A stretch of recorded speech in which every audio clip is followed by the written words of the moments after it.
जानेंगे IEX share को। IEX trader favourite stock है ही, बात भी करेंगे इसकी। नंबर्स अगर आप देखें 104 करोड़ रुपए का मुनाफा है। हमने अनुमान यहाँ पर 74 करोड़ का लगाया था।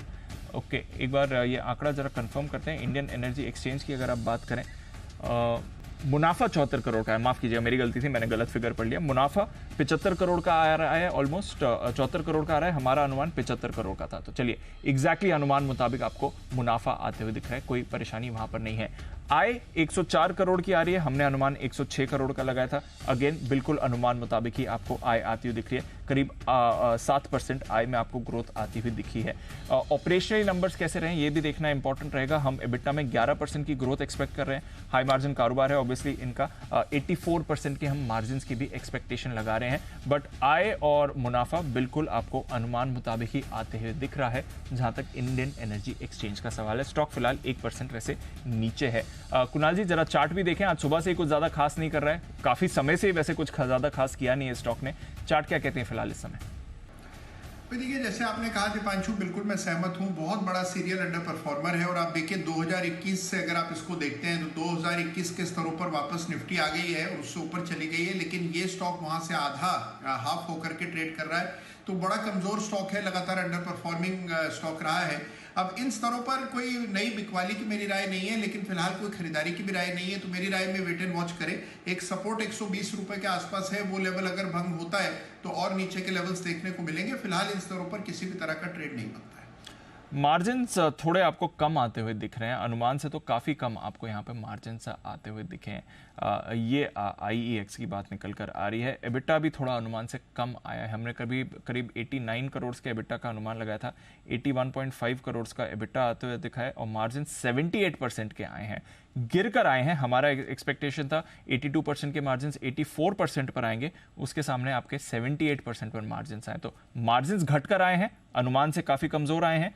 EBITDA अनुमान से कम आया है, आय और मुनाफा अनुमान मुताबिक आया है। यह है आपके लिए IEX, इस पर रखते हैं नजर। लेकिन ओवरऑल नंबर्स काफी कमजोर नजर आ रहे हैं। इसमें कोई मजा नहीं है, मजा नहीं है। लेकिन IEX को लेकर न सिर्फ नंबर्स खराब है, बल्कि नंबर्स के साथ साथ एक और चीज ऐसी है जो बहुत खराब है। तो नंबर्स के साथ ही वो भी आप समझ लीजिए कि क्या कुछ खराब है। IEX की टेंशन बढ़ाने वाला एक काम हुआ है और वो टेंशन उसका मार्केट में कंपटीशन बढ़ने से होगा और उसका बड़ा असर IEX की प्रॉफिट पर पड़ेगा, कामकाज पर पड़ेगा। कुशल हमारे साथ तैयार है पूरी डिटेल और रिसर्च लेकर। कुशल बताइए।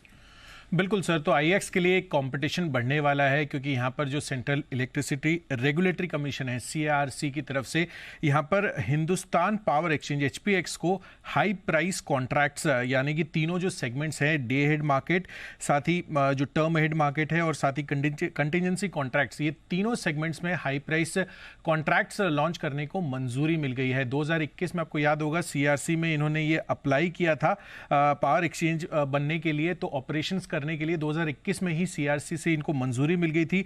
अब ये जो हाई प्राइस सेगमेंट में इनको तीनों के तीनों कॉन्ट्रैक्ट्स इंट्रोड्यूस करने की मंजूरी मिली है CERC से, ये जाहिर सी बात है कि IEX की प्रॉफिटेबिलिटी पर बड़ा दबाव होगा। अब कितना दबाव होगा ये मैं आपको बताता हूं। यहां पर इनकी कुल जो प्रॉफिटेबिलिटी है उसमें 31% हिस्सा इनके हाई प्राइस सेगमेंट से आता है। तो जाहिर सी बात है कि इसका जो इंपैक्ट है ये आपको इस वजह से जो बॉटम लाइन है उस पर साफ तौर पर देखने को मिलेगा। साथ ही one of the highest margin यहां पर इस सेगमेंट से भी आपको आती हुई नजर आती है। तो दोनों ही इंपैक्ट IEX पर आपको साफ तौर पर देखने को मिल सकता है।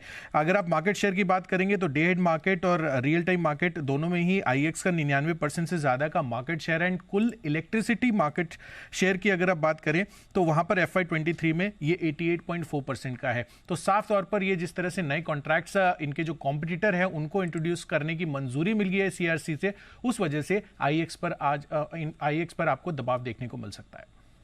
तो कंपटीशन भी बढ़ रहा है, नंबर्स भी अच्छे नहीं आ रहे हैं, स्टॉक पर भी इंपैक्ट आपको आते हुए दिख रहा है। ये है आपके लिए IEX। एक नंबर से दूसरा नंबर मामला सीरियस है। हाँ, क्योंकि क्या है कि अब किसी भी लिहाज से इस स्टॉक में रिकवरी आने के थोड़े संकेत होते हैं, कुछ ना कुछ खराब खबरें आ जाती है, कुछ ना कुछ खराब खबरें आ जाती है। इसे 3-4 क्वार्टर से ये कहानी चल रही है। आई थिंक पोर्टफोलियो रखने लायक रहा नहीं स्टॉक ये। जो एक वन टाइम अच्छा स्टॉक था पोर्टफोलियो के लिए, अब नहीं रहा। तो मतलब सावधान रहना चाहिए। और नंबर भी ऐसे रिजल्ट्स में ऐसा कुछ नहीं है कि जिसकी वजह से आपको जरा भी ये लगे कि मतलब कुछ अच्छा होना चाहिए। तो मतलब मामला ढीला ही है।